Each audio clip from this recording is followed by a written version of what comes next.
let me say this. You and I have been going at it for years. I don't think there has ever been a moment where we have disagreed more than this one. I completely disagree with you. I don't think it's about one man. I think it's about a culture. I think it's about an institution.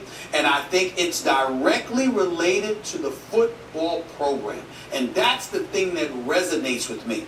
Would Jerry Sandusky have been able to recruit as many kids if he wasn't affiliated with the program?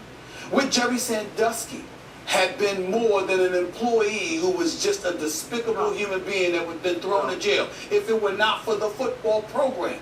The football program is what enabled this to go on for as long as it did. Joe Paterno Joe Paterno is Penn State football. He is. Okay? Now, there were other people who were aware of it and to some degree were complicit. There are people who are facing legal charges because of this. It did not just stop at Joe Paterno. And did we say, if Joe Paterno were alive today, he might be facing criminal charges. I think he would. He would be facing criminal charges. As an accessory to a heinous crime. As we know all of this, and we know that the institution itself, led by one man, Joe Paterno, allowed this to happen to a point where, I'm talking about a serial pedophile, ran amok for 14 years at least, as far as we know, okay?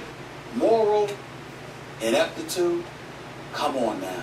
I mean, the absence of the bankruptcy of morals in this particular case, it has their football program written all over it. Every time you see Penn State in the near future, you are going to think about nothing but the child molestation. Nobody's going to care, and that's the message that you have to send if you're the NCAA. We don't want them, plastered on our television screens, representing themselves as an extension of our shield, our brand, when this is the salacious, disgusting stuff sullying their name in the background. We don't want to be associated with that. It's good that you brought that up because we see it often with Roger Goodell. He talks about protecting the shield. So to that end, Skip, wasn't the NCAA, don't they have a responsibility to protect their shield by coming out with these penalties against Penn State? So this is different. But you got to be a part of the NCAA to be a part of the BCS to get paid. I mean, come on now. I mean, you don't have to, but you have to.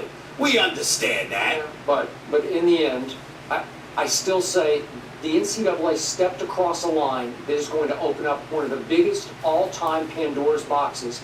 Anytime a coach runs amok, a player runs amok, now they're going to look to Mark Emmert and say, you're going to punish them for this? Let them all be worried. Let them walk around petrified. Let them be scared out of their boots. Let them all be uncomfortable.